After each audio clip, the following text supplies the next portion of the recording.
સેવ ટામેટાનું શાક બનાવવા માટે સૌથી પહેલાં આપણે ટામેટાને મીડિયમ સાઇઝમાં કટ કરી દઈશું. જો તમે જોઈ શકો છો તો આજે આપણે મસ્ત સેવ ટામેટાનું શાક બનાવવાના છીએ, એટલે આપણે ટામેટાને વાટીને તપેલીને ગરમ કરીને તેમાં તેલને એડ કરી દઈશું.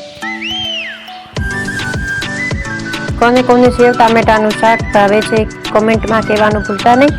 આપણા ટામેટા પણ સુધરી ગયા હતા અને હવે તેલ ગરમ થઈ જાય એટલે લસણની પેસ્ટને આપણે આની અંદર એડ કરી દઈશું અને સારી રીતે મિક્સ કરી દઈશું.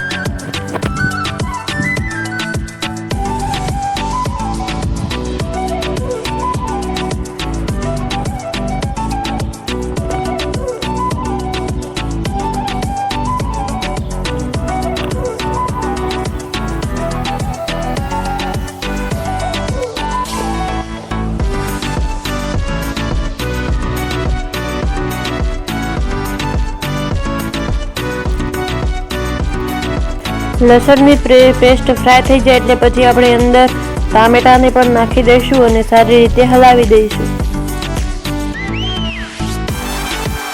તમારે જો આમાં ડુંગળી નાખવી હોય તો પણ તમે નાખી શકો છો, ઓપ્શનલ છે તમારા માટે.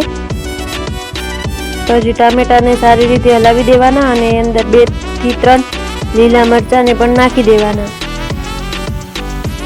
પહેલાં ટામેટાને થોડી વાર તેલમાં ફ્રાય થવા દેવાના, જેથી એનો રસ જે છે એ છૂટો પડશે અને ગ્રેવી જેવું બની જશે.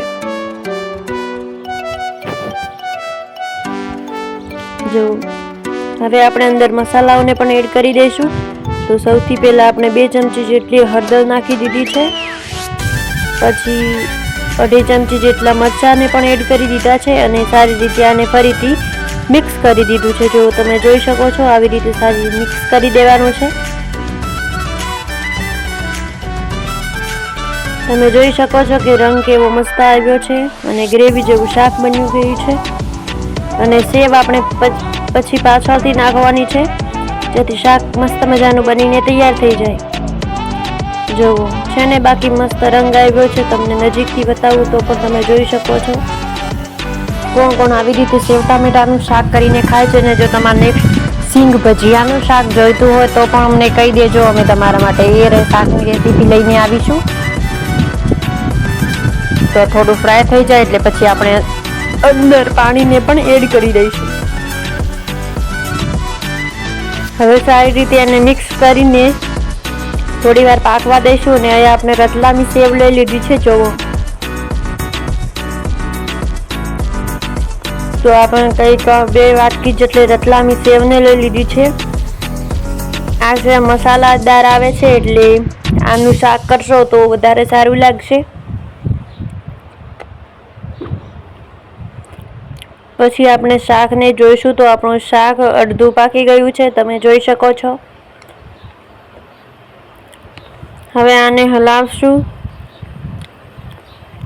અને હવે આપણે સેવને એની અંદર એડ કરી દઈશું. અડધા ટમાટર પાકી જાય એટલે પછી આપણે અંદર સેવને એડ કરી દઈશું અને સારી રીતે મિક્સ કરી દઈશું. જો કે સેવ બધું જ પાણી પી લે એટલે પાણીને થોડું વધારે એડ કરી દેવાનું, જેથી બરાબર બંને પાકી જાય અને શાક ખાવામાં ટેસ્ટી લાગે. પછી એની સાથે જ આપણે ચૂલા ઉપરની મસ્ત મજાની રોટલીઓને પણ તૈયાર કરી દઈશું. તમે જોઈ શકો છો ડાયરેક્ટ ચૂલા ઉપરની ગરમા ગરમ રોટલી, આના ઉપર આપણે ચોપડી દઈશું મસ્ત મજાનું ઘી, દેશી ઘી. અને શાકમાં પણ આપણે થોડુંક ઘીને એડ કરી દઈશું. તમે જોઈ શકો છો આપણા શાકનો રંગ કેવો મસ્ત મજાનો આવ્યો છે. જોવો અમુક હોય છે જે રસાવાળું પણ કરે છે, પણ આવી રીતે એકવાર શાક બનાવીને જરૂરથી ટ્રાય કરજો. જોવો મસ્ત મજાનું શાક બનીને આપણું તૈયાર થઈ ગયું છે. જો તમને આજની આપણી રેસીપી પસંદ આવી હોય ને તો લાઇક, શેર અને સબસ્ક્રાઈબ કરવાનું ના ભૂલતા. તો તમે જોઈ શકો છો, મળીએ નવા વિડીયો સાથે. જય શ્રી કૃષ્ણ, રાધે રાધે. સબસ્ક્રાઈબ કરીને જવું.